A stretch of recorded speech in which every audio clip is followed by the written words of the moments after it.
In 1908, diggers pulled more than 300,000 pounds of a single wild root out of the American woods. In 1 year, it sat in nearly every frontier medicine cabinet from Vermont down to Georgia. It was printed in the official doctors' dispensatories, the exact books a trained physician reached for before almost anything else. And then the doctors who understood it best were pushed out of the profession, and the plant itself was dug to the brink of extinction. It still grows today, in the cool shade of old hardwood forests, glowing faintly yellow under the fallen leaves. Most people walk right past it. The plant is goldenseal. Botanists call it Hydrastis canadensis, the only member of its genus, a low woodland herb in the buttercup family. The old-timers called it orangeroot or yellowroot because of what you find when you dig it up. A knotted underground stem the color of a fresh egg yolk. It grew across a huge sweep of the country, from Vermont and Ontario down to Georgia and west toward Arkansas, always tucked into the rich, shaded floor of the hardwoods. Long before it carried a Latin name, the Cherokee and the Iroquois already knew it intimately. They used that brilliant yellow rhizome 2 ways: as a dye, for cloth, for baskets, even for body paint, and as medicine. A wash for sore eyes and irritated skin, and a bitter tonic taken for a weak stomach. When European settlers reached the eastern forests, they watched, and they copied. They came to lean on it as an eye remedy so often that 2 of its common names became eye balm and eye root. A plant most of us have never heard of was, for a very long time, one of the most trusted remedies on the continent. By 1830, Goldenseal had moved from the cabin shelf into the formal medical record. That year, a physician named John King listed it in his American Dispensatory, one of the heavy reference books that regular doctors actually used. Chemists started taking the root apart to understand it. They found berberine, the alkaloid behind that strong yellow color. They found hydrastis, first isolated by a Philadelphia pharmacist back in the 1820s. And they found a third compound, canadensis. Here is the detail most people miss. This was not folk superstition that doctors merely tolerated. Goldenseal became the backbone of an entire American school of medicine called the Eclectics, trained physicians who studied anatomy and chemistry, but built their pharmacy around plants. In Cincinnati, a gifted pharmacist named John Uri Lloyd spent much of his life refining goldenseal extracts, and the Eclectic Medical Institute there taught thousands of doctors to use the root for infected wounds, sore throats, and inflamed membranes. The Lloyd brothers catalogued it in their definitive reference on the drugs and medicines of North America in 1884. Goldenseal was respectable enough to earn a place among the era's officially recognized medicines. Picture a country doctor in 1870 mixing a yellow wash to rinse a child's infected eye, reaching for the same root a Cherokee healer had trusted 2 centuries earlier. On the frontier, where a real pharmacy antibiotic was still generations away, this yellow root was about as close as a family could get. And the very thing that made Goldenseal special, that it grew wild and a patient could gather it himself, was about to work against it. That same year, 1908, the American Medical Association asked the Carnegie Foundation to take a hard look at how American doctors were being trained.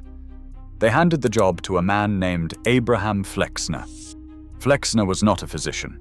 He held a classics degree and had run a small preparatory school. Over about a year and a half, he visited all 155 medical schools in the United States and Canada, and in 1910 he published his findings as the Flexner Report. The report crowned one model as the only legitimate one: medicine built on laboratories and standardized, manufactured drugs.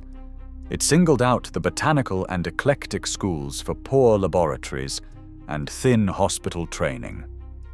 On its own, that was just a piece of paper. But then the money arrived. John D. Rockefeller's General Education Board and the Carnegie Foundation began steering enormous grants toward schools that adopted the new model, and away from the ones still teaching plants. By some counts, those foundations poured at least $180 million into reshaping American medicine over the 20 years that followed. State licensing boards quickly fell in line. Think about the incentive for a moment. The new medicine was built around something a company could patent, bottle, and sell. A root that any family could walk into the woods and dig for free was the opposite of a business.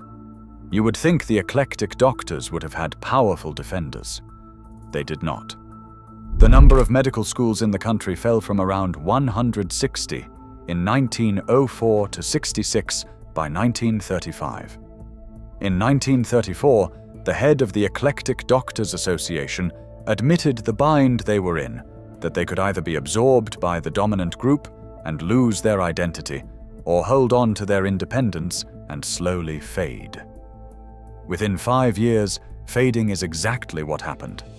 The schools that taught Goldenseal could not raise the money to meet the new rules, and one by one they closed. In 1939, the last eclectic medical school, the one in Cincinnati, graduated its final class and shut its doors.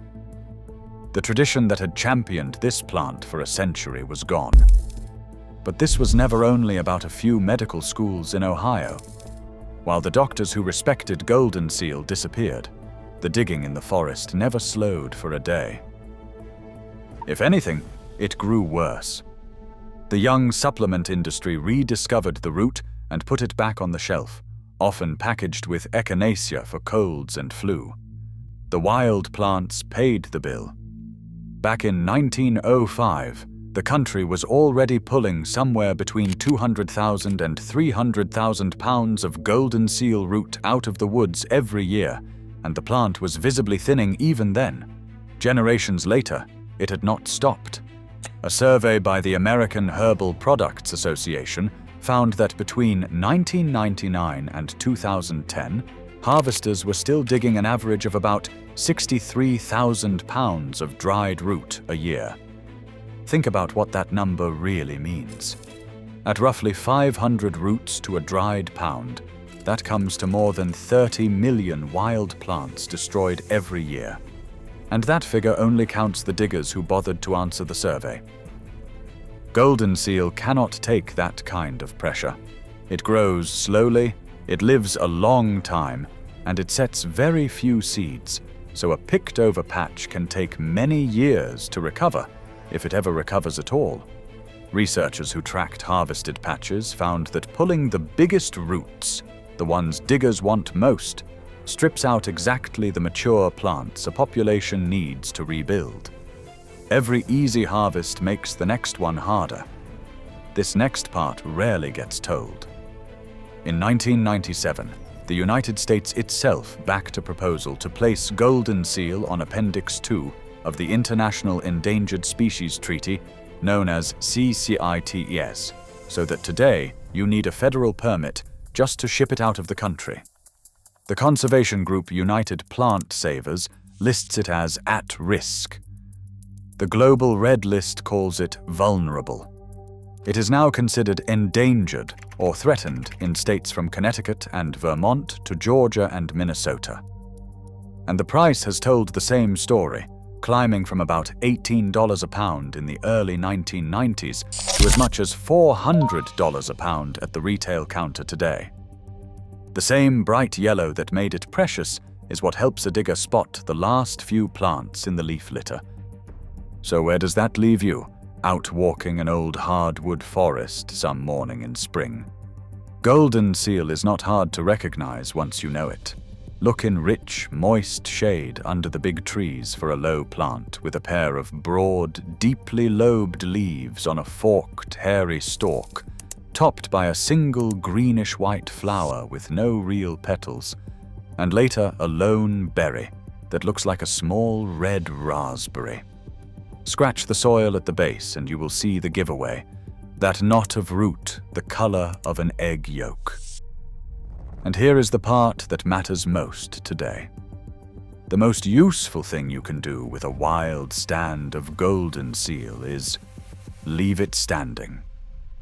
This plant survived native healers, frontier doctors, and a full century of the supplement trade. But it may not survive being dug up for one more fashionable cold remedy. If you want Goldenseal in your life, plant it in your own shade, or buy from the forest farmers who grow it under the trees instead of stripping it from the wild. There are good people doing exactly that, quietly bringing it back. That faint yellow glow under the leaves is the same one the Cherokee followed, the same one that filled the doctor's dispensatories, the same one we very nearly lost for good. It is still out there. If this vault changed the way you see the wild plants in your own woods, subscribe and stay with me. These forests are full of medicines we walked away from, and they are far more interesting than the ones that replaced them.